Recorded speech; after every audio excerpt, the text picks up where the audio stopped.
a human fist holding a Ferengi skull, cracking it, sent reverberations through the Galactic Council chambers. The grizzled human veteran Roy Tucker faced the cowering council members, snarling.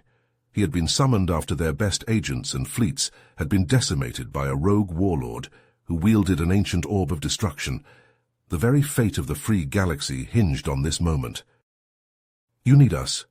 Only humans can get this job done," Roy declared, staring down the insectoid Kuskutke, the avian Zerkt, and the other representatives. "We're your last hope." Roy listened stoically as Councillor Zerkt briefed him on the dire situation. Kalar, the Ferengi madman, planned to use the orb to conquer and enslave the galaxy. Trillions would suffer and perish under his cruel reign. The warlord's technology had proven too advanced, his tactics too ruthless. They needed the unique skills of humans, the tenacity, the intelligence, the sheer, unpredictable grit. "Your team must infiltrate Kalar's stronghold. You must retrieve the orb and eliminate him, no matter the cost," Zerkt said, a tremor in his chirping voice. "If you fail, if the humans fail, the galaxy will fall." Roy picked up a holoprojector with the relevant intel and strode towards the door without a word. He was already marking entry points and kill targets in his mind, for if humans didn't succeed here, if Roy's team didn't do the impossible, humanity would be doomed along with everyone else. The veteran clenched his jaw, checked his pulse rifle, and headed to the hangar. It was time to show the galaxy what humans were made of. It was time to unleash terror on the terrorist. Roy tapped his wristcom. "Ripper, Ghost, Tech, Hangar Bay now." Within minutes, his team of elite operatives assembled, each a master of their craft. Jack Ripper Hayes, built like a tank with fists to match. Sarah Ghost Reeves, lithe and lethal, able to slip past any guard. And Mike Tech Thompson, a genius with circuits and code. "Listen up," Roy barked as they boarded the Maverick. "Keller's holed up on Xylos Prime with that damned orb. We're going in quiet to take it, then taking him out, rough and bloody." The ship rumbled as the engines whined to life. Roy punched in the coordinates for the Xylos system. Stars stretched into lines as they hit warp speed. While in transit, Roy pulled up the Council's intel on the holotable.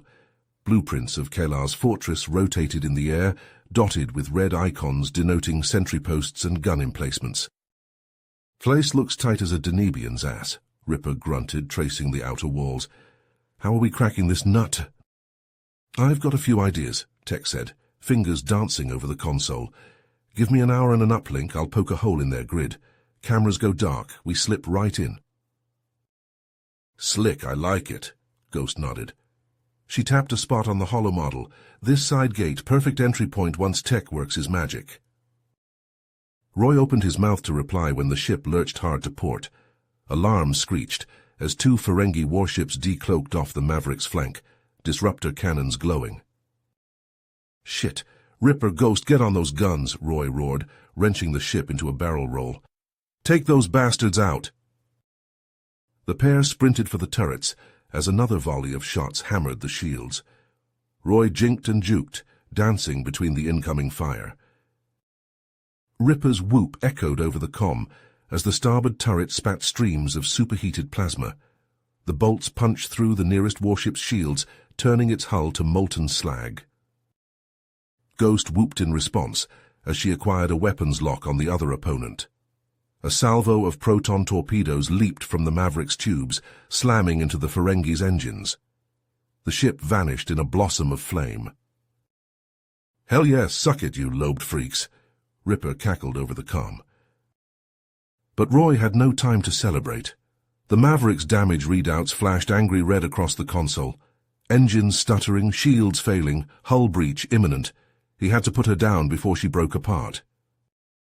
"Strap in! This one's going to be rough!" he shouted, hands flying across the controls. The planet loomed large in the viewports, grey and green, wreathed in smoke. Roy angled for a bare patch of ground near a jagged mountain range, praying it wasn't as rocky as it looked. The ship struck the earth with a bone-rattling crunch, skidding and bouncing as Roy fought to keep her steady. The noise was incredible, a shriek of metal on stone loud enough to make his ears ring. After an eternity, The Maverick groaned to a stop, half buried in a mound of dirt and debris. Roy sagged back in his chair, every muscle aching. He tasted blood. Must have bitten his cheek during the crash. "Everyone still breathing?" he called, struggling to unbuckle his harness. 3 shaky affirmatives came back. The team met in the shattered remains of the cargo bay, activating their armor's stealth mode with a few taps. The black suits shimmered and vanished, blending seamlessly with the shadows. Roy checked his rifle, scuffed but still functional. "Fortress is 2 clicks north," he said, pulling up the scanner map on his HUD. "We hike quiet and quick, let's move." Silent as ghosts, the humans filed out of the wreckage and started their long march to Kellar's gates under the moonless sky. The stronghold loomed before them, a dark monolith bristling with defenses. Roy held up a closed fist and the team froze. He pointed 2 fingers at his eyes, then at the perimeter wall. Ghost nodded and vanished into the shadows, activating her suit's cloaking field. Moments later, a sentry slumped to the ground, throat slit by Ghost's plasma blade. She darted to the next target, a silver wraith dealing death. 2 more Ferengi fell before they could make a sound. "Clear," Ghost whispered over the comm. Roy waved the team forward, hugging the wall as they approached the sealed gate. Tech plugged into a hidden access port, fingers flying over his suit's interface. "Getting some pushback," he grunted. "Their ice is top-notch." Suddenly alarms blared and floodlights snapped on, bathing the humans in harsh white light. Roy swore as a dozen Ferengi in power armor poured from hidden bunkers, disruptors leveled at the intruders. "Tech, get that door open. Everyone else, keep them off him," Roy barked, raising his rifle. The air erupted in a storm of plasma bolts and pulse blasts. Roy and Ripper charged forward, weaving between shots with superhuman agility. They crashed into the Ferengi line like a thunderbolt, fists and rifle butts shattering armor and bone. Ripper grabbed a Ferengi by the throat and hurled him into his squadmates, bowling them over. Roy leapt over the tangled mass, executing them with precise headshots as he landed. A deluge of disruptor fire forced the pair to take cover behind a low wall. Ghost sprinted to a new position, her rifle spitting blue bolts. 3 Ferengi dropped, holes smoking in their chests. "Grok!" one of the aliens bellowed, pointing at a hulking figure emerging from the largest bunker. The Ferengi mercenary towered over his brethren, wrapped in an exoskeleton bristling with weapons. He leveled a massive rotary blaster at the humans, the barrel spinning up with a whine. "Down!" Roy shouted, tackling Ripper just as a hail of plasma chewed through their cover. Molten chunks of stone sprayed the humans as they scrambled for better shelter. Roy winced as a bolt clipped his shoulder, the suit's barrier barely absorbing the hit. He rolled to his feet and sprinted for Grok, zigzagging to avoid the mercenary's withering fire. But Grok anticipated the move, tracking the human with the blaster. Bolt stitched a line of craters behind Roy's heels, getting closer with each step. The exoskeleton moved with surprising speed, keeping pace with every juke and dodge. Just as Grok's fire was about to catch him, Roy slid into the shadow of a cargo container, breathing hard. The metal was already beginning to glow from the heat of the plasma impacts. "Could use a little help," he called over the comm. "Almost through the ice," Tech replied, his voice strained. "Just a few more—" The rest was lost in a bark of static as a bolt struck Tech's cover, blasting chips of stone across his back. He hunkered down with a grunt, never taking his eyes off the interface. Roy swore and broke from cover, hosing Grok's position with plasma. But the mercenary shrugged off the bolts like rain, his armor glowing with shimmering energy barriers. Grok sighted down on Roy, the rotary blaster spinning up for a killing volley. Roy juked left, but his foot caught on a chunk of rubble. He stumbled, throwing off his balance for a critical half-second. The mercenary seized his chance. The blaster roared, a lance of plasma streaking towards Roy's faceplate. There was no time to dodge, no time for regrets. He braced for the end. Which never came. A blue-white bolt struck Grok's weapon an instant before it fired, the plasma blast flying wild. Roy followed the shot's path to see Ghost kneeling atop a crumbled wall, rifle smoking. Roy flashed her a thumbs up and charged Grok again, closing the gap while the Ferengi fought to untangle his gun arm from the exoskeleton's twisted frame. Grok snarled and lashed out with a powered fist, trying to backhand the human away. Roy ducked under the telegraphed swing and rammed his combat knife into the suit's elbow joint. Sparks flew, and hydraulic fluid sprayed as he severed control lines and actuators. The Ferengi howled in rage, swinging his dead arm like a club. It caught Roy in the chest with a clang, sending him tumbling. He felt ribs crack even through the armor, the breath blasted from his lungs. Roy struggled to rise, his body screaming in protest. His vision swam, Grok's looming form blurring at the edges. The mercenary stomped closer, raising his foot to crush the human's skull. With no other option, Roy slapped the emergency release on his forearm. A needle punched into his wrist, injecting a swarm of combat nanites into his bloodstream. He convulsed as raw power flooded his veins, injuries knitting and muscles bulging with newfound might.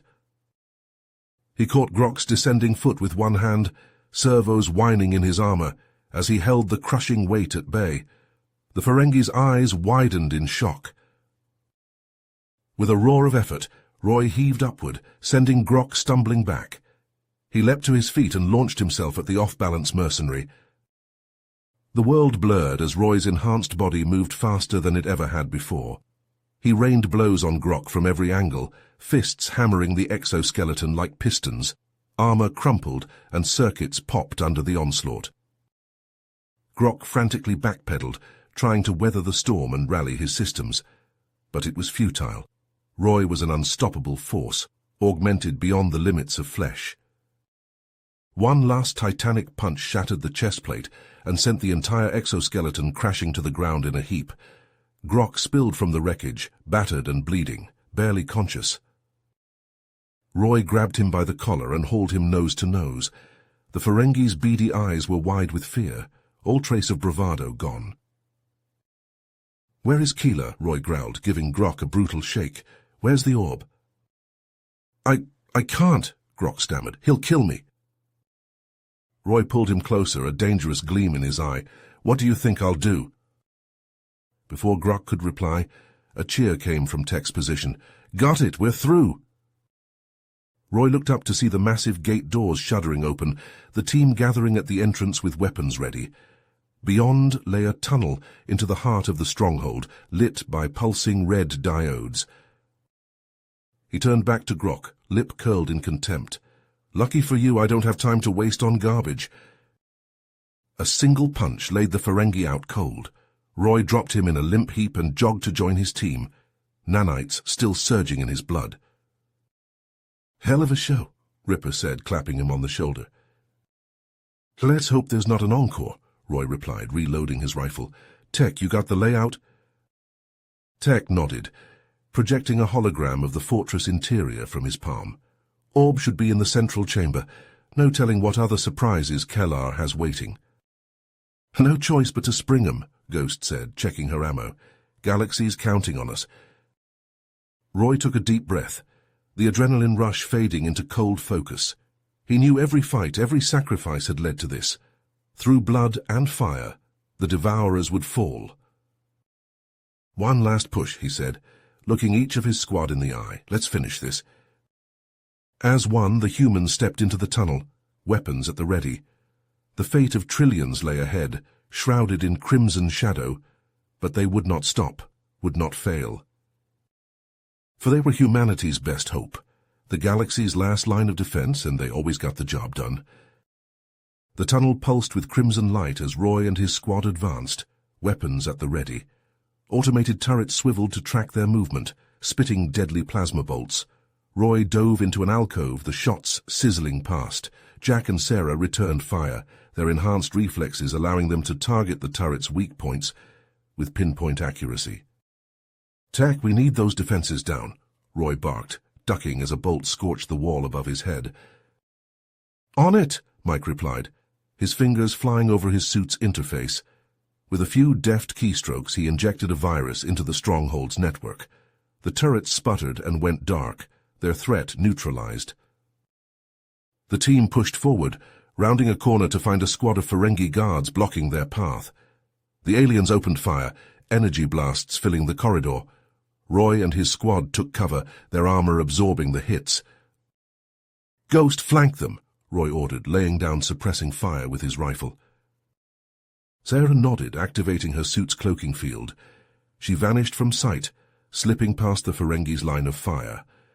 Moments later, the aliens began to drop, throats slit by an unseen blade. Roy and Jack charged forward, crashing into the remaining guards like a thunderbolt. Jack grabbed a Ferengi by the throat and slammed him into the wall, the alien's bones shattering from the impact. Roy unleashed a flurry of punches, his nanite-enhanced strength making short work of the Ferengi's armor. With the guards dispatched, the team reached the entrance to the central chamber. The massive doors were sealed, glowing with energy shields. "Tech, get us in there," Roy said, keeping watch for more hostiles. Mike jacked into the door's control panel, his brow furrowed in concentration. The shields flickered and died as he bypassed the security protocols. The doors hissed open, revealing a vast room filled with advanced technology. The humans stepped inside, finding themselves on a high platform overlooking the chamber. Below, Ferengi scientists scurried between consoles, working on a pulsing red orb suspended in a gravity field. Kellar himself stood on a raised dais, holding the orb of destruction and surrounded by his elite guard. "Surrender the orb, Kellar," Roy shouted, leveling his rifle at the warlord. "It's over." Kellar sneered, his eyes glinting with malice. "You're too late, human. The orb's power is mine to command, and I will use it to burn your pathetic species from the stars." With a gesture, Kellar sent his warriors charging up the platform, energy shields shimmering and plasma blades humming. Roy and his team met them head-on, their weapons clashing against the Ferengi's defenses. Mike dove behind a console, his fingers dancing across the controls. The chamber's gravity fluctuated wildly, sending Ferengi guards tumbling through the air. Weapons and equipment floated out of reach, leaving the aliens vulnerable. Sarah fired her grappling hook, the cable wrapping around a support beam. She swung across the room, pulse rifle cracking as she picked off Ferengi snipers with unerring accuracy. Jack and Roy fought back to back, a whirlwind of fists and rifle butts. Ferengi warriors fell before their onslaught, bones shattered and armor crushed. The humans moved with superhuman speed, dodging energy blasts and striking with devastating force. As they battled their way towards Kellar, the warlord held up the orb, a sinister red glow emanating from its surface. Roy's eyes widened as he realized Kellar's intention. The madman meant to activate the orb, unleashing its destructive power on the stronghold and everyone in it. "He's going to kill us all," Roy yelled, redoubling his efforts to reach the dais. But Kellar's elite guard stood firm, their energy shields repelling every attack. The warlord's laughter echoed through the chamber as the orb's light grew brighter, its surface cracking with crimson energy. Roy gritted his teeth, the nanites surging in his veins as he prepared for a final desperate charge. The fate of the galaxy hung in the balance, and he would not let Kellar's insanity doom them all. With a roar of defiance, Roy launched himself at Kellar, nanites surging through his veins. The warlord fired a barrage of crimson blasts from the orb, the air sizzling with each shot. Roy ducked and weaved, his enhanced reflexes allowing him to dodge the deadly energy by mere inches. Behind him, Sarah, Jack and Mike fought like demons, engaging the elite Ferengi guards in a whirlwind of steel and plasma. Sarah's blade flashed, cutting through armor like butter. Jack's fists pulverized bone, leaving broken bodies in his wake. Mike's hacking skills sowed chaos, turning the stronghold's defenses against their masters. But the Ferengi were relentless, driven by fear of Kellar's wrath. One guard managed to slip past Sarah's guard, his plasma blade slicing deep into her side. She cried out in pain, collapsing to one knee as blood poured from the wound. "Sarah!" Mike yelled, rushing to her aid. He pulled her to cover, frantically applying Medigel to stem the bleeding. Across the chamber, Roy clashed with Kellar, their armor sparking as they traded blows. The warlord was a skilled fighter, his movements precise and deadly, But Roy's nanite-fueled strength was unmatched. He rained down punches like meteorites, each impact denting Kellar's armor. Kellar staggered back, raising the orb in desperation. The artifact pulsed with malevolent energy, its surface cracking as the power within strained for release. Jack saw Roy in trouble and charged forward to help, a battle cry on his lips. But Kellar was too quick. The warlord leveled the orb at the charging human and unleashed a searing beam of pure destruction. The blast caught Jack full in the chest, the heat so intense it vaporized his armor instantly. For a split second, Jack's skeleton was visible, a blackened husk suspended in the inferno. Then he crumbled to ash, disintegrated utterly. "No!" Roy screamed, raw anguish and rage boiling up inside him. He slammed into Kellar like a freight train, knocking the orb from the warlord's grasp. The artifact clattered to the floor, its glow pulsing erratically. Roy and Kellar grappled furiously, their armor cracking and sparking under the relentless blows. Roy's vision blurred with tears, Jack's final moments playing over and over in his mind. The grief fueled his fury, giving him strength beyond human limits. With a final, desperate heave, Roy threw Kellar across the chamber. The warlord smashed into the far wall and crumpled to the ground, his armor shattered. Roy staggered over to the fallen orb and picked it up, the artifact humming with barely restrained power. But something was wrong. The cracks on the orb's surface were widening, leaking tendrils of crimson energy. Roy's suit sensors screamed warnings, detecting a massive power surge building within the artifact. It was going to detonate, and soon. There was no time to evacuate the stronghold, let alone the planet. The explosion would be cataclysmic, wiping out everything for light years in every direction. Trillions would die, the galaxy plunged into a new dark age. Unless... Roy's eyes fell on his suit's warp drive, a highly experimental teleportation device. It had never been tested on a living subject, the risks deemed too high. But what choice did he have? "Mike, get Sarah out of here," Roy ordered over the comm, his voice strangely calm. "Get to the Maverick, warn the Council." "What about you?" Mike asked, his tone laced with dread. Roy looked down at the orb, the cracks spreading like crimson lightning. He thought of Jack, of the countless lives at stake, of his duty. "I'm ending this," he said softly, "once and for all." Before Mike could protest, Roy cut the comm. He input a set of coordinates into the warp drive with shaking fingers, locking onto the heart of the nearby star. The device hummed to life, enveloping Roy and the orb in a shimmering field of exotic particles. Roy closed his eyes, picturing Sarah and Mike, the last of his team. The best soldiers, the best friends he'd ever known. He hoped they'd understand, that they'd carry on the fight without him. "See you on the other side, Jack," he whispered. Roy activated the warp drive. There was a blinding flash, a wrenching sensation of being stretched across infinity. Then... You have reached the end of the story. If you enjoyed this story and want to support us, please leave a like and subscribe to our channel, and for every comment that says 88, I will heart every single one of them. Thank you for your time.